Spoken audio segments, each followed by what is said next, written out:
She said it like a verdict, not a discussion. Christmas. Him. Our daughter. Then the knife twist. Real father figure. I remember the way the kitchen light buzzed overhead, the smell of burnt coffee, the calm in my chest that surprised even me. I didn't raise my voice. I didn't ask questions. I just nodded, as if she'd told me the weather. That silence scared her more than anger ever could. I didn't argue. I forwarded an email I'd been sitting on for 3 years. Subject line, Tokyo transfer, immediate availability. Back then, when we first met, she used to say I was steady. That was the word she liked. Steady meant safe. Steady meant boring eventually. I met her when her life was still in pieces from her first marriage. She had a little girl with wide eyes and a habit of clinging to my leg like I was furniture she trusted not to move. I didn't try to replace anyone. I just showed up every recital, every fevered night, every quiet drive home. She married me because I was reliable. She betrayed me because I was predictable. The shift didn't happen all at once. It never does. It crept in sideways. Late-night texts she smiled at and hid. Nostalgia disguised as co-parenting. Stories about closure and what's best for her. I watched patterns form like fractures in glass. I didn't confront her. I cataloged. Then I saw the message. One sentence. No emojis. No apologies. Just familiarity. Intimacy stripped bare. That was the moment my heart stopped reacting and my mind took over. I didn't cry. I planned. The Japan transfer wasn't an escape. It was leverage. A senior role. Overseas pay. Jurisdictional complexity. I accepted it within the hour. Then I met with a lawyer who specialized in quiet exits.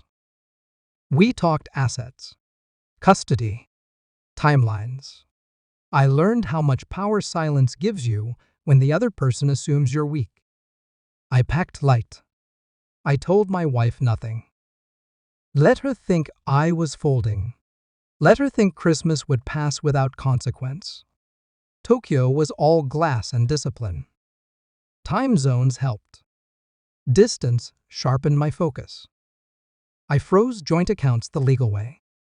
I redirected bonuses the invisible way. I documented everything. Screenshots, calendars, statements. I didn't touch emotion. Emotion leaves fingerprints. 1 week later, my phone rang at 3 a.m. Her name lit the screen like a flare. She was crying. Not the soft kind, the panicked kind. Her ex had taken our daughter to his sister's house for the night. No notice. No return time. Suddenly, he wasn't cooperative. Suddenly, she needed me. I listened. I always listened. I told her to breathe. Told her I'd already handled it. Because I had. I'd filed emergency paperwork the moment I landed. International custody laws favor the prepared. Authorities were already involved.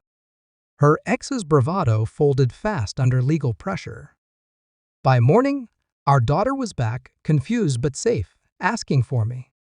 That was the first crack in my wife's confidence. I flew home 2 days later. Not rushed. Deliberate. I walked into the house like a stranger who knew where everything was. She tried to hug me.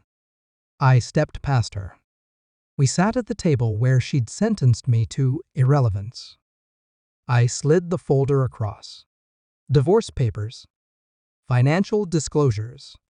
A custody agreement already stamped and filed. She skimmed, then froze. "You planned this," she whispered. I didn't deny it. I told her the truth finally, that a real father figure doesn't disappear when it's inconvenient. That stability isn't weakness. That Christmas wasn't the betrayal, it was the threat. She tried anger, then tears, then bargaining. Each one bounced off me. I wasn't cruel. I was finished. Weeks later, the house was quieter, cleaner. My daughter slept better. So did I. The revenge wasn't loud. It didn't need to be. It was precise, surgical, satisfying. I didn't take everything. Just what mattered. My dignity, my child's safety, my future. Sometimes she still calls. I don't answer. Silence, after all, is what I do best.